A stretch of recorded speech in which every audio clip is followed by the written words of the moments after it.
గడిచిన 18 నెలల్లో కూటమి ప్రభుత్వం ఏ రంగంలోనూ వృద్ధి సాధించలేదని విద్యా వైద్య రంగాల్ని నిర్వీర్యం చేసి ప్రజల ఆరోగ్యం భవిష్యత్తును ప్రమాదంలో పడిస్తున్న ప్రజా కంటక పాలన రాష్ట్రంలో నడుస్తుందని వైఎస్ఆర్సీపీ రీజనల్ కోఆర్డినేటర్ శాసనమండలి ప్రతిపక్ష నేత బొత్స సత్యనారాయణ మండిపడ్డారు. కోవిడ్ లాంటి విపత్కర సమయంలోనూ నాటి ముఖ్యమంత్రి వైఎస్ జగన్మోహన్ రెడ్డి నిర్మించిన ప్రభుత్వ మెడికల్ కాలేజీల్ని ప్రభుత్వం పీపీపీ పద్ధతిలో ప్రైవేట్ పరం చేయడాన్ని ఆయన తీవ్రంగా తప్పుబట్టారు. మెడికల్ కాలేజీల ప్రైవేటీకరణకు వ్యతిరేకంగా పార్టీ అధినేత వైఎస్ జగన్మోహన్ రెడ్డి పిలుపు మేరకు చేపట్టిన ప్రజా ఉద్యమం కోటి సంతకాల సేకరణ కార్యక్రమానికి ప్రజల నుండి సంపూర్ణ మద్దతు లభించిందని తెలిపారు. ప్రజలు స్వచ్ఛందంగా ముందుకు వచ్చి చేసిన సంతకాలు ఎందుకు నిదర్శనమన్నారు. ప్రజా ఆరోగ్యం ఏదైతే ఉందో ఆ ప్రజా ఆరోగ్యాన్ని ఈ ప్రభుత్వం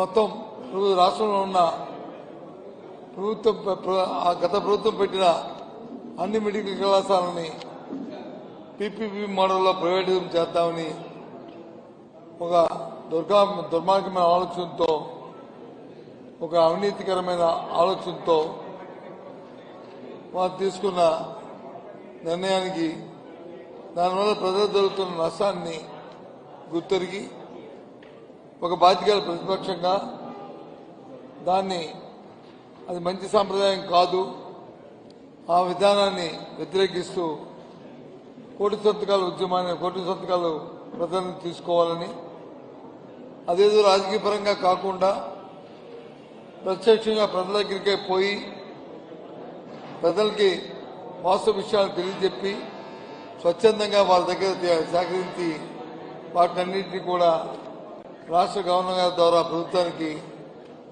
మరి తెలియజెప్పాలని, ఆ విధానాన్ని వెనక్కి తీసుకోమని డిమాండ్ చేస్తూ ఒక కార్యక్రమాన్ని తీసుకున్నాం. ఈ కోటి సంతకాల మధ్య సంబంధించి ఇప్పటికే పార్టీ వచ్చి తేదీలు కూడా ఖరారు చేసింది. 10వ తేదీ నాటికి 10వ తారీఖు నాడు నియోజకవర్గంలో ఉన్న ఇప్పటివరకు సేకరించిన సంతకాలు ఏవైతే ఉన్నాయో వాటన్నిటికీ కూడా ఆ నియోజక స్థాయిలో ప్రధాన కోడల్లో సమావేశమై ఒక పేపర్స్ అన్నిటి కూడా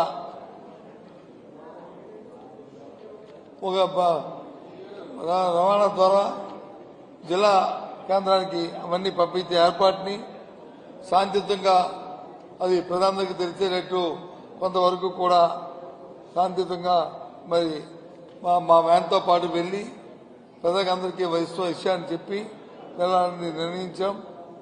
అలాగే 15వ తేదీ నాడు జిల్లా స్థాయిలో మరి అక్కడి నుంచి రవాణా ఏర్పాటుతో అక్కడ ఉన్న అన్ని నియోజకవర్గాల్లో వచ్చిన 8 నియోజకవర్గాల్లో ఉన్న వాటన్నింటినీ కూడా ఏవైతే వచ్చిన సంతకాలు సేకరించిన ఆ పేపర్స్ అన్నింటినీ కూడా మరి రాష్ట్ర స్థాయికి పంపడానికి అక్కడ కూడా ఓ సమావేశాన్ని ఏర్పాటు చేసుకుని ఊరు పొలిమేర వరకు ఆ వ్యాన్తో పాటు వెళ్లి ఆ వ్యాన్ని రాష్ట్రాన్ని పంపించే ఏర్పాటుని మరి చేయడానికి ఈ కార్యక్రమాన్ని కూడా ఇవాళ చర్చించుకున్నాం. ఇక రేపు రాబోయే కాలంలో ఒక్కొక్క నియోజకవర్గం ఒక అభ్యర్థన పెట్టి పార్టీని ఇంకా బలోపేతం చేయడానికి, ఇంకా కోఆర్డినేషన్ పెంచుకోవడానికి, ఇంకా కార్యక్రమం చేయడానికి మరి పార్టీ నిర్ణయించింది. ఆ విషయాన్ని కూడా పెద్దలకు తెలియజేశాం. అది కూడా దాన్ని ఒక వారం రోజుల్లో ఆ కార్యక్రమం పూర్తి చేస్తామనే విషయాన్ని కూడా మరి మా పెద్దలందరూ కూడా చెప్పడం జరిగింది. వీటన్నిటితో పాటు ముఖ్యంగా మీ ద్వారా ఈ రాష్ట్ర ప్రధానికానికి తెలియజేస్తుంది ఏంటంటే, అసలు ఈ ప్రభుత్వానికి ఆలోచన ఉందా? ఈ ప్రభుత్వం ప్రజల గురించి ఆలోచన చేస్తుందా? లేదు వాళ్ళ స్వార్థం కోసం వాళ్ళ అవినీతి కోసం, వాళ్ళ దోపిడీతనం కోసం ఈ ప్రభుత్వం ఆలోచన చేస్తుందా? కొత్తగా ఏర్పడిన జిల్లాల్లో సుమారు 17 జిల్లాల్లో మెడికల్ కళాశాల లేకపోతే 17 జిల్లాల్లో కూడా మరి ప్రభుత్వ మెడికల్ కళాశాలను ఏర్పాటు చేయడం జరిగింది. కానీ ఈ ప్రభుత్వం వచ్చిన తర్వాత వాటన్నిటిని కూడా ప్రైవేటు వాళ్ళకి, వాళ్ళ తాబేదారులకి, వాళ్ళకి ఎవరైతే అవినీతితో వారిని చెప్తారో వారికి అవన్నింటినీ ఇవ్వాలని ఆలోచన చేస్తుంది. రాష్ట్ర ప్రజలు ఆలోచన చేయండి. అదే ప్రభుత్వ హాస్పిటల్, గవర్నమెంట్ హాస్పిటల్కి వెళ్తే, ప్రభుత్వ కళాశాలలో చదువుకుంటే మీ పిల్లవాడికి కానీ లేకపోతే వైద్యం చేసుకోవాలంటే సామాన్యుడికి కానీ ఏ విధమైన సౌకర్యాలు ఉంటాయి, ఏ విధంగా ఆర్థికంగా ఇబ్బంది లేకుండా పరిస్థితుల్లో జరుగుతాయి.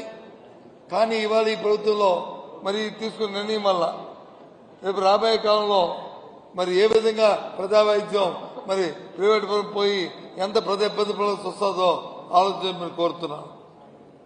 వైద్య విద్య చదువుకోవాలంటే ప్రభుత్వ కళాశాలలు అయితే ప్రభుత్వం నిర్దేశించిన ఫీజుకి లేదు వారికి ఇవ్వాల్సిన మనకి వాళ్ళ కాంపిటీషన్ సెలక్షన్ సెలెక్ట్ అయితే వారు ఉచితంగా ఫ్రీగా చదువుకునే పరిస్థితులు ఉంటాయి. కానీ అదే ప్రభుత్వ కళాశాలలు అయితే వాళ్ళు బ్యాక్ డోర్లో మళ్ళీ వాళ్ళ దగ్గర నుంచి కోటాది కోటి రూపాయలు కట్టుకుని ఆర్థికంగా ఉన్నవాడే తప్ప సామాన్యుడు చదువుకునే పరిస్థితి ఉంటుందా ఆలోచన కోరుతున్నాను.